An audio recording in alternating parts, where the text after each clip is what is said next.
अब अपन चलते हैं 8वीं प्रश्नमाला में। ठीक है, 8वीं प्रश्नमाला में अपन पढ़ेंगे परिवर्तन की दर। अब आपको मैंने पहले भी बता रखा है कि 8वीं प्रश्नमाला में अपन पढ़ेंगे परिवर्तन की दर। ठीक है, तो परिवर्तन की दर क्या होता है, अब आपको मैंने ये पहले भी बता रखा है कि भी y बराबर क्या होता है, f(x) कोई फलन है।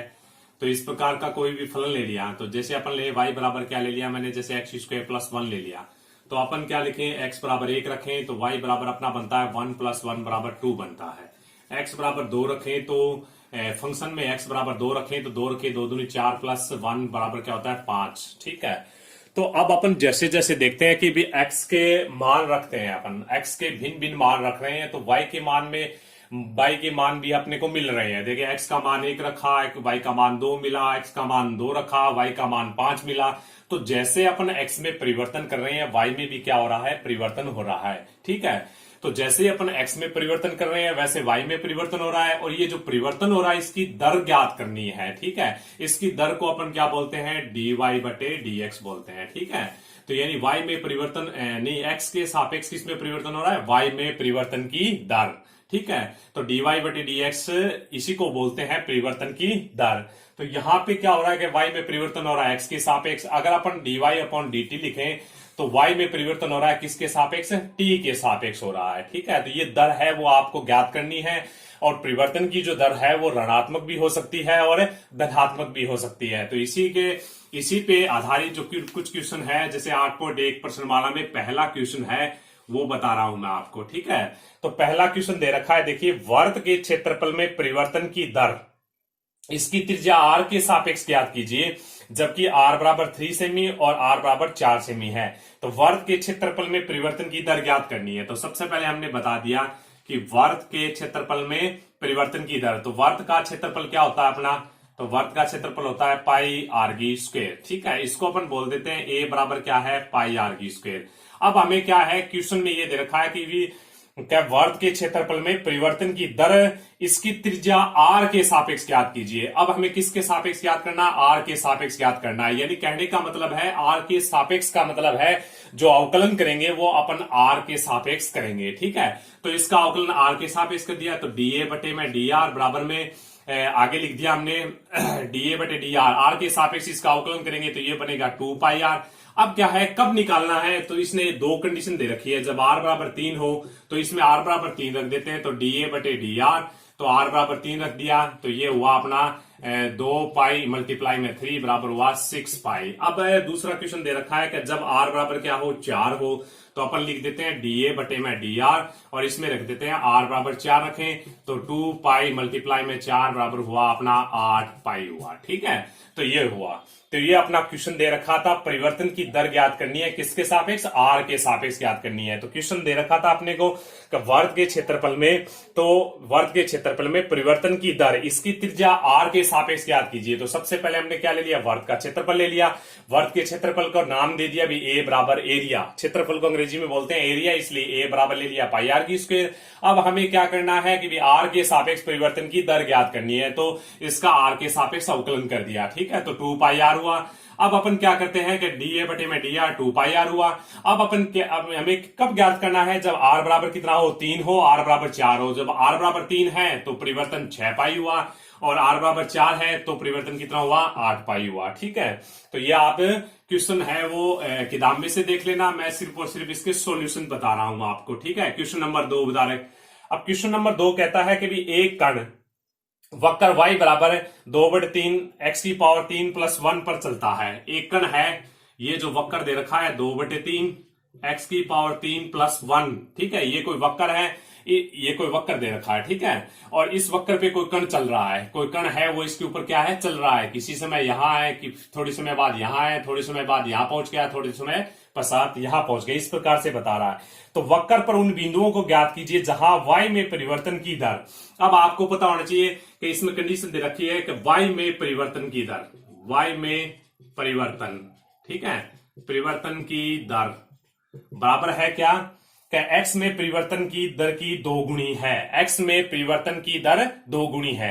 अब आपको क्या है, ये दो गुणी यानी दो से गुणा करना है अपने को, लेकिन किस साइड में करना है, जिस साइड में हमें दे रखा होता है उसी साइड में करना होता है। जैसे y निर्देशांक में परिवर्तन की दर x निर्देशांक में परिवर्तन की दर की दोगुनी है। तो x साइड में दे रखा है तो जो मल्टीप्लाई है वो x साइड में ही करेंगे। तो 2 इंटू में क्या है, क्या x में परिवर्तन की दर, ठीक है, ये हमें दे रखा है परिवर्तन की दर। अब आपको पता होना चाहिए कि y में परिवर्तन होता है वो अपन लिखेंगे कि y में परिवर्तन होता है dy बटे dx होता है। तो y में परिवर्तन हो रहा है, इसका मतलब ये है कि y में परिवर्तन हो रहा है, लेकिन किसके सापेक्ष हो रहा है, x के सापेक्ष हो रहा है।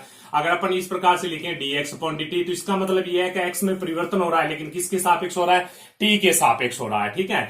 लेकिन अब यहाँ पे क्या कह रहा है कि ये जो क्वेश्चन दे रखा है, इस क्वेश्चन में ये कह रखा है कि भी एक कण है, एक कण क्या कर रहा है कि वक्र के अनुदिश में लगे वक्र पर चलता है। तो ये मान लीजिए कि y बराबर 2 बटे 3 x की पावर 3 प्लस 1 हो गया, ठीक है।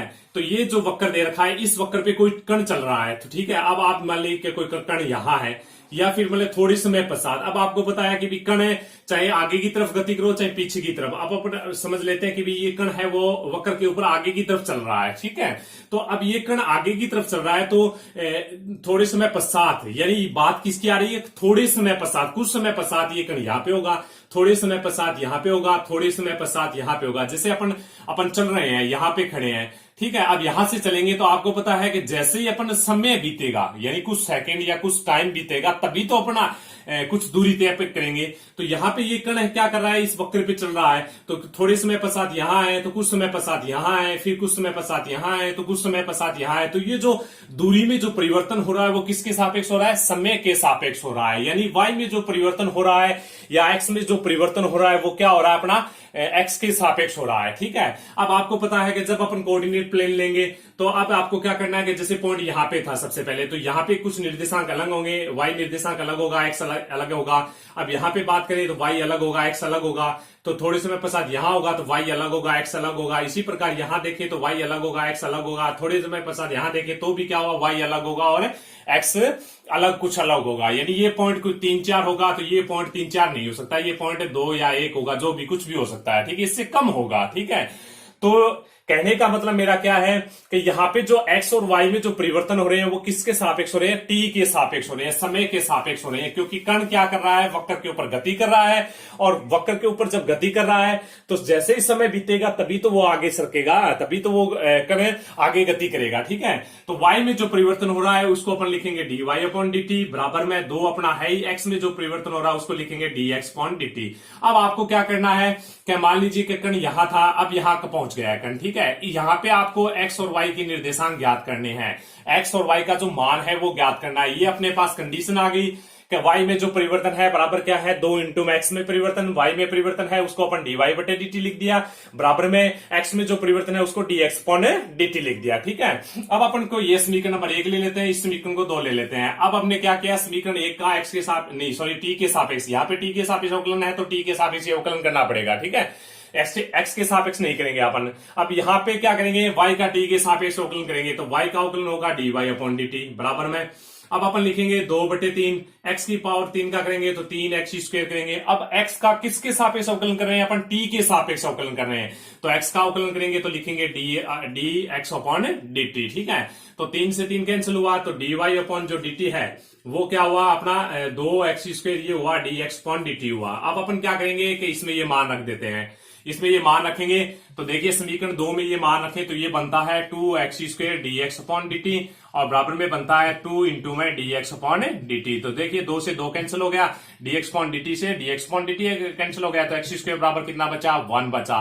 तो x बराबर क्या हुआ, प्लस माइनस 1 हुआ, ठीक है। तो अब अपन क्या करें कि हमें क्या करना है, बिंदु का निर्देशांक ज्ञात करने हैं, वक्र पर उन बिंदुओं को ज्ञात कीजिए। तो बिंदु का मतलब होता है x निर्देशांक और y निर्देशांक ज्ञात करना। तो x का मान अपना ज्ञात हो गया।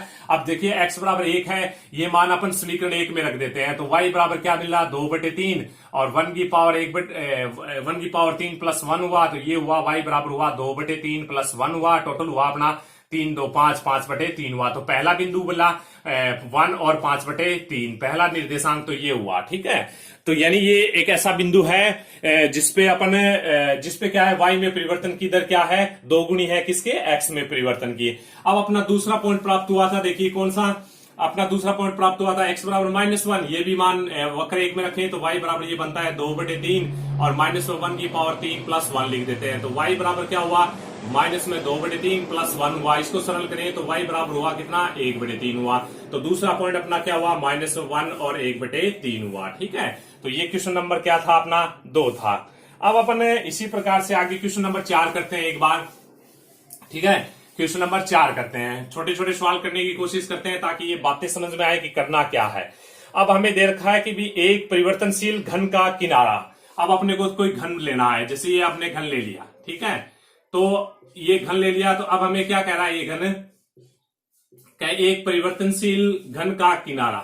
ठीक है, कोई भी किनारा है, ये परिवर्तनशील घन का किनारा है, यानी घन के किनारे हैं परिवर्तनशील है, यानी बढ़ सकते हैं। ये जो किनारे हैं ये बढ़ सकते हैं आगे की तरफ या फिर ये पीछे की तरफ खिसक सकते हैं, यानी छोटे हो सकते हैं। तो एक घन का जो किनारा है, एक परिवर्तनशील घन का किनारा 3 सेमी/सेकंड की दर से बढ़ रहा है, यानी 3 सेमी/सेकंड। ठीक है, ये हमें दे रखा है। ये जो एक घन है, परिवर्तनशील एक घन है, इसका जो किनारा है, मान लीजिए ये किनारा है, ये क्या है, 3 सेमी/सेकंड की दर से बढ़ रहा है। ठीक है, ये बढ़ रहा है, जैसे ही मतलब कि 1 सेकंड होगी ये 3 सेमी बढ़ जाएगा, फिर जैसे ही 1 सेकंड होगी फिर 3 सेमी क्या होगा, बढ़ जाएगा। ठीक है, किनारा इसका क्या है, 3 सेमी/सेकंड बढ़ रहा है। तो अब आपको पता है जो किनारा है वो किसके सापेक्ष बढ़ रहा है, समय के सापेक्ष, क्योंकि इसमें बता रखा है कि भी घन का जो किनारा है वो 3 सेमी/सेकंड बढ़ रहा है। ठीक है, तो जैसे ही 1 सेकंड होगी तो वो घन का किनारा क्या होगा, बढ़ के 3 सेमी बढ़ जाएगा। फिर जैसे ही मतलब क्या है, एक सेकंड और बीतेगी तो क्या होगा, घन का किनारा 3 सेमी और बढ़ जाएगा। तो घन का जो किनारा है वो किसके सापेक्ष बढ़ रहा है, अपना इसके सापेक्ष समय के सापेक्ष बढ़ रहा है। तो सबसे पहले अपन मान लेते हैं कौन बढ़ रहा है, घन का किनारा बढ़ रहा है। तो मान लिया, माना घन का किनारा। ठीक है, घन का किनारा क्या है, अपना किनारा x है। अब आपको पता है ये कंडीशन दे रखी है कि x में जो परिवर्तन हो रहा है dx/dt किसके सापेक्ष हो रहा है, ये बता रखा है इसने, किसके सापेक्ष लेना है, t के सापेक्ष लेना है, क्योंकि यहां पे बता रखा है अपने को कि घन का किनारा 3 सेमी/सेकंड बढ़ रहा है। ठीक है, तो जैसे ही 1 सेकंड बीतेगी तो घन का किनारा 3 सेमी बढ़ जाएगा। तो 1 सेकंड का जिक्र हो रहा है, तो इसका मतलब क्या है कि समय के सापेक्ष परिवर्तन हो रहा है। तो हम अपन मान लेते हैं कि घन का जो किनारा है वो क्या है, अपना x है, और x में जो परिवर्तन हो रहा है यानी किसके सापेक्ष हो रहा है, t के सापेक्ष। तो dx/dt बराबर क्या है, 3 सेमी/सेकंड। ठीक है, ये बात ले ली। अब हमें आगे दे रखा है, देखिए घन का आयतन किस दर से बढ़ रहा है, जबकि घन का किनारा 10 सेमी लंबा है। अब अपना क्या है कि ये जो किनारा है ना, ये किनारा अपना क्या हो गया, कि बढ़ के 10 सेमी बढ़ गया। अब इस टाइम में इसका आयतन क्या है आपको ज्ञात करना है। तो ये बात भी बता देते हैं कि माना घन का किनारा x है तथा आयतन v है। ठीक है, दूसरी बात और ले लेते हैं, आयतन का जिक्र हुआ है तो आयतन और मान लेते हैं, आयतन v है। ठीक है, अब आपको पता है कि घन का आयतन कितना होता है, घन का आयतन होता है भुजा की क्यूब होता है। ठीक है, भुजा की क्यूब। अब आपने भुजा मान रखी है, x मान रखी है, आयतन को v माने, तो ये बन गया v बराबर x की पावर 3। इसको समीकरण नंबर 1 डाल देते हैं। अब देखिए ये अगर t के सापेक्ष अवकलन हुआ है, अगर सवाल में सबसे पहले t के सापेक्ष अवकलन हुआ है तो t के सापेक्ष अवकलन करना है। अदरवाइज जो क्वेश्चन है उसमें बता देगा कि भी r के सापेक्ष अवकलन करना है या मतलब त्रिज्या के सापेक्ष करना है या फिर किसी और के सापेक्ष करना है। ठीक है, तो घन का आयतन हमें दे रखा है, पता ही है भुजा की क्यूब, तो v बराबर हुआ x की पावर 3। अब अपन क्या करते हैं कि इसका t के सापेक्ष अवकलन कर देते हैं, तो dv/dt। अब आपको क्या करना है, क्या देखिए घन का आयतन किस दर से बढ़ रहा है। अब आपको पता है कि आयतन को v बोले और आयतन बढ़ रहा है। ठीक है, तो आपको पता है आयतन बढ़ रहा है यानी आयतन में परिवर्तन हो रहा है, यानी जो आयतन है इसका घन का वो क्या हो रहा है, बढ़ रहा है या घट रहा है, इसमें क्या हो रहा है, परिवर्तन हो रहा है। और परिवर्तन की दर को अपन क्या बोलेंगे, dv/dt बोलेंगे, क्योंकि यहां t के सापेक्ष हो रहा है तो t नीचे लिया जाएगा। तो ये हमें क्या करना है, फाइंड आउट करना है। कब ज्ञात करना है, जब अपना किसके बराबर, x बराबर भुजा कितना दे रखा है, किनारा 10 दे रखा है, उस टाइम में हमें ज्ञात करना है। ठीक है, तो dv/dt इसका जो समीकरण नंबर 2 है, इसका t के सापेक्ष अवकलन कर दिया, dv/dt। अब इसका आगे अवकलन करें तो ये देखिए बनता है इसका अवकलन करें तो 3x² बन गया। लेकिन किसके सापेक्ष कर रहे हैं अपन? t के सापेक्ष कर रहे हैं। अगर अपन x के सापेक्ष कर रहे होते तो यहां पे 1 लिखना होता, लेकिन अपन t के सापेक्ष कर रहे हैं तो x का t के सापेक्ष करेंगे तो लिखेंगे dx/dt लिखेंगे। ठीक है, तो अब इसमें क्या है कि dx/dt का ये जो समीकरण नंबर 1 से मान रख देते हैं इसमें, तो मान रखें तो ये बनता है dv/dt बराबर बनेगा 3x² मल्टीप्लाई में हो गया अपना 3। ठीक है, 3 है ना, इसका मान 3 हो गया, तो ये बन गया dv/dt बराबर बन गया कितना? 9x² बन गया। ठीक है, अब अपना क्या है, अब अपने इसको अपन लिखेंगे, देखिए dv/dt। अब x का मान कब ज्ञात करना है? dv/dt का मान कब ज्ञात करना है? जब x बराबर कितना है? 10 है, तो इसमें 10 रख देते हैं, तो dv/dt और इसमें रखना है x बराबर 10 रखें तो ये बनता है 9 और 10 की बन गया स्क्वायर, तो आंसर हुआ 900। ठीक है, अब अपना हो गया, देखिए अब इसमें आगे है ना इकाई भी लिखनी होती है, तो इकाई लिखेंगे तो देखिए अपन ले रहे हैं, यहां क्या ले रहे हैं? dv/dt निकाला है, तो dv/dt। अब ये क्या हुआ अपना डीवी आयतन क्या होता है? सेमी की क्यूब होता है। ठीक है, तो यहां x की पावर कितनी है? 2 बची है, यहाँ पे x की पावर 2 बची है, तो x की पावर 2 का मतलब है x क्या है?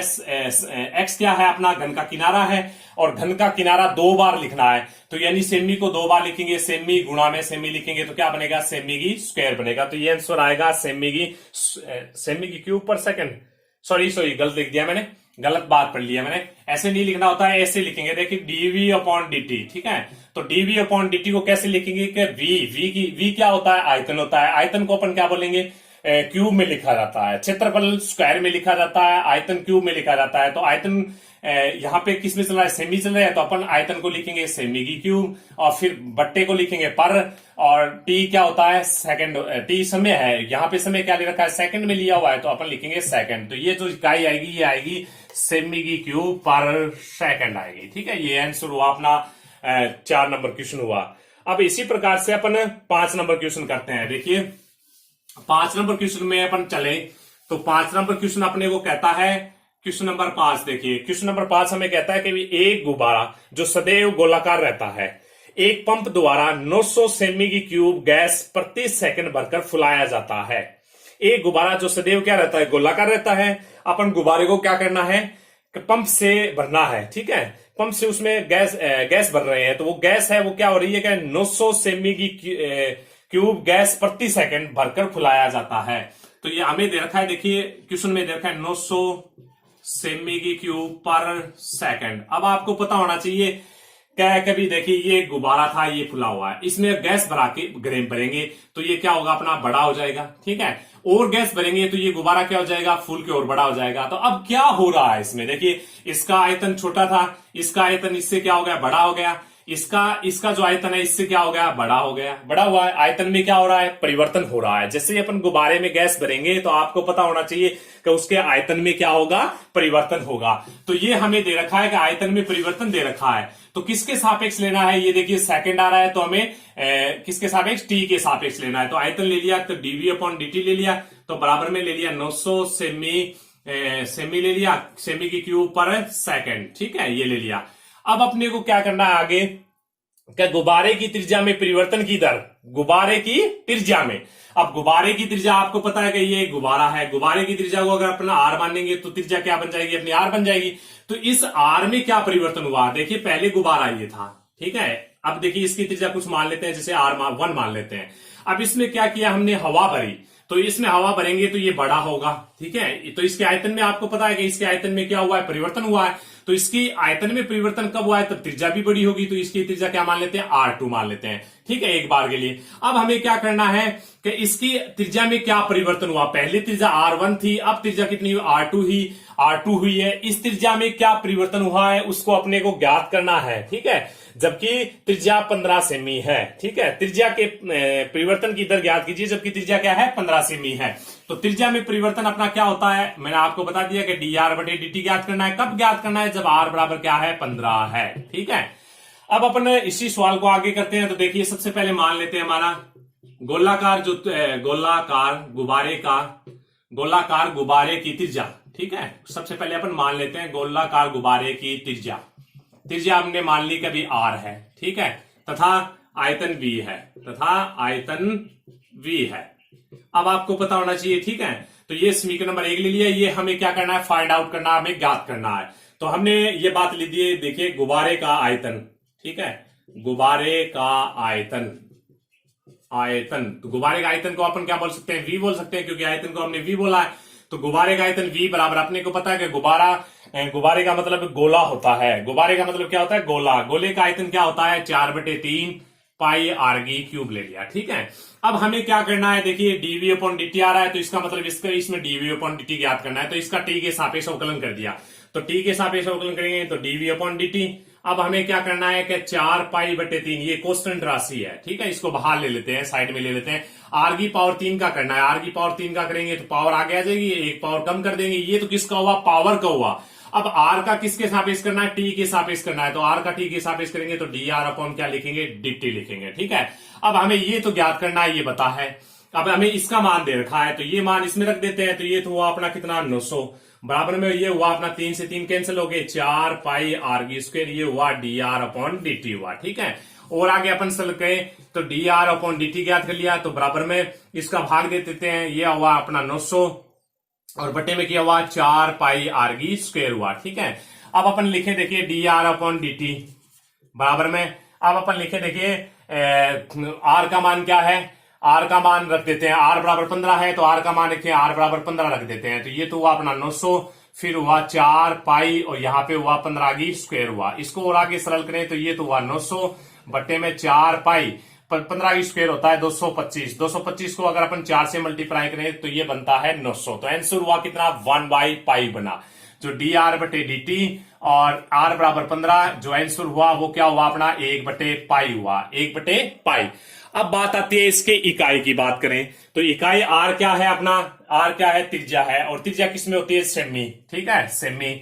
और फिर लिखेंगे पर, बट्टे को लिखेंगे पर, और टी का मतलब होता है समय। समय का मतलब है, यहाँ पे सेकंड ले रखा है तो सेकंड लेना है, अगर यहाँ पे कुछ और ले रखा है तो कुछ और ले लेंगे, यहां सेकंड है तो सेकंड ही लेना है, ठीक है। तो इसकी इकाई आ जाएगी सेमी पर सेकंड, ठीक है। तो इस प्रकार से अपन मतलब कि 8.1 की जो प्रश्न वाला है वो अपन बड़े आराम से कर सकते हैं, ठीक है। 5वां क्वेश्चन भी कर दिया। अब देखिए अपने को छठा क्वेश्चन बताता हूं मैं आपको कि छठा नंबर क्वेश्चन हमें क्या कह रखा है, कि छठा नंबर क्वेश्चन हमें क्या रखा है कि देखिए एक गुब्बारा जो सदैव गोलाकार रहता है का व्यास, अब गुब्बारा है उसका व्यास दे रखा है। तो सबसे पहले अपन लिख देते हैं कि गुब्बारे का व्यास, गुब्बारे का व्यास, ठीक है, गुब्बारे का व्यास, व्यास आपको पता है 2r होता है, तो 2r बराबर अपन मानेंगे, क्या मानेंगे, 3/2, ये हुआ 3/2 2x + 1 हुआ, ठीक है।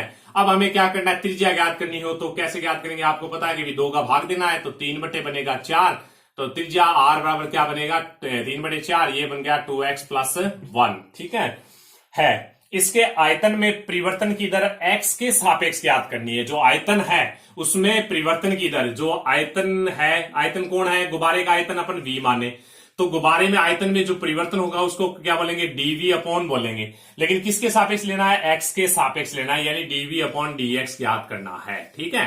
तो dv अपॉन dx ज्ञात करना है आपको।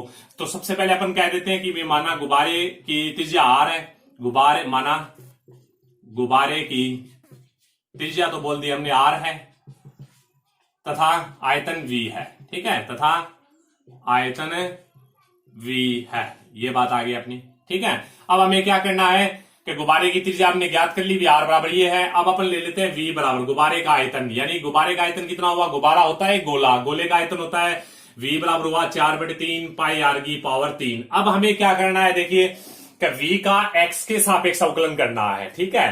तो v का हमें फाइंड आउट क्या करना है, dv अपॉन dx ज्ञात करना है। तो अब हमें क्या करना है कि v फलन किसका है, x का है, यानी r का है। अब हमें x के सापेक्ष अवकलन करना है। तो अब देखिए r और x में संबंध दे रखा है, ये दे रखा है, तो सबसे पहले ये मान इसके अंदर रख देते हैं। तो v बराबर ये हुआ 4/3 पाई, और r की पावर 3, यानी इसकी पावर 3 लेनी है, तो 3/4, ये हुआ 2x + 1 की पूरी की होल पावर 3। इसको सरल करके लिखें तो v बराबर बनता है 4π/3, ये बना 9 × 27, 16 × 64, ये बना 2x + 1 की होल पावर 3।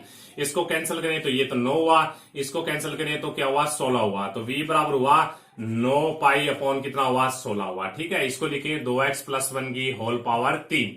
अब इसका क्या करना है, x के सापेक्ष अवकलन करना है, x के सापेक्ष अवकलन कर दिया तो ये हुआ डीवी अपॉन क्या हुआ डीएक्स हुआ, तो बराबर में डीवी अपॉन डीएक्स हुआ। ठीक है, तो इसका एक्स के साथ अवकलन करें तो किसका करेंगे, 9 पाई बट्टे में 16, ये तो क्वेश्चन राशि है, गुणा में है तो साइड में रख लेते हैं, और इसका अवकलन करना है तो सबसे पहले पावर का अवकलन करेंगे, 3 आगे आ गया, और इसको लिखेंगे 2x प्लस 1 की होल पावर कितनी 2। ये किसका अवकलन किया है हमने, पावर का अवकलन किया है।